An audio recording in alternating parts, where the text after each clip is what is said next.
मुझे आज यहाँ आकर बहुत हर्ष हुआ और मुझे ये अवसर देने के लिए मैं आप सभी का धन्यवाद करता हूँ।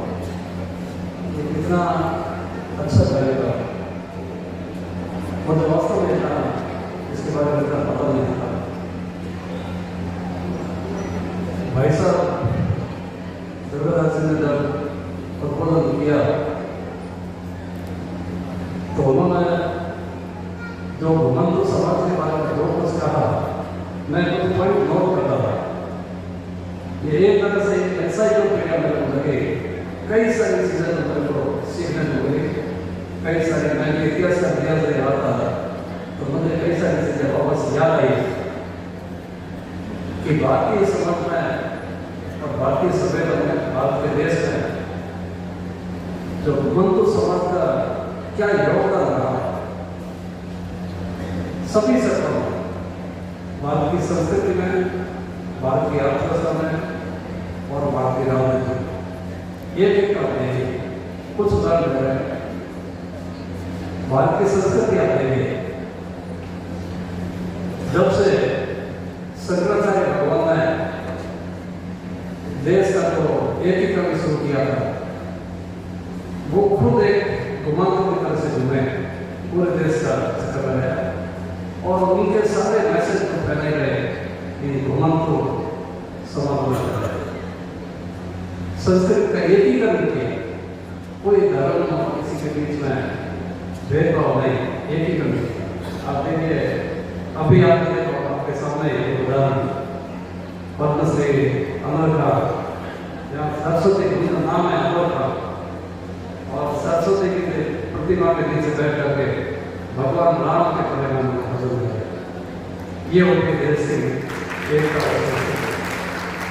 ये इन्होंने जो है घुमंतु समाज में फैला। आप देखिए तमिलनाडु में जो है, मैं देखा था वहाँ पे तिरुवल्लुवर एक होती है, एक जो स्ट्रीट है उसकी जो छोटी छोटी सड़कों में जाकर के कॉर्नर में बैठ करके और वहाँ पे संस्कृति के बारे में वो सुना देते, कहानियाँ सुनाते। रामायण के और महाभारत के पाठ भी अलग अलग लोग के साझा होते थे, संग होते थे, अलग अलग जगह को फैलाते थे। और यही कारण था कि जो केरला से लगा करके मणिपुर त्रिपुरा तक जो है, आप देखिए उस वक्त न कोई इंटरनेट था, न कोई हवाई अड्डे थे, न कोई ट्रेन थी, वहाँ से वहाँ तक संस्कृतियाँ कैसे पहुँचे।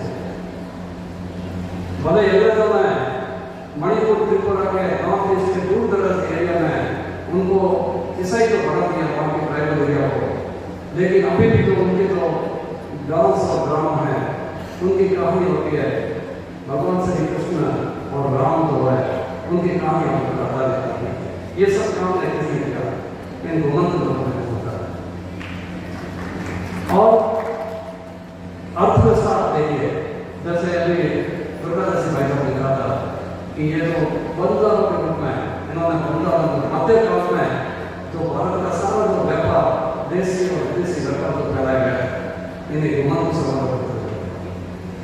आप देखिए जो मैं राजनीति की बात की थी, जो युद्ध जीते गए थे, इन्हें घुमंतु समाजों के शक्ति के रूप में हथियार किसने बनाए।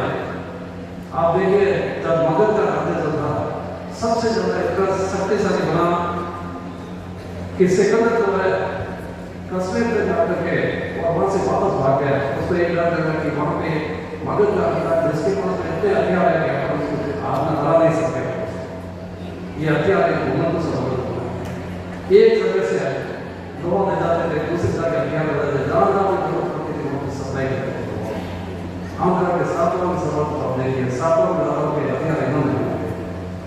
और जो महाराणा प्रताप और छत्रपति शिवाजी की जो सेना के जो सबसे बड़े इन्फॉर्मर थे, जो युद्ध होते थे, ये घुमंतु समाज के इन्फॉर्मेशन कलेक्ट करके होते थे। इस तरह से युद्ध करते थे।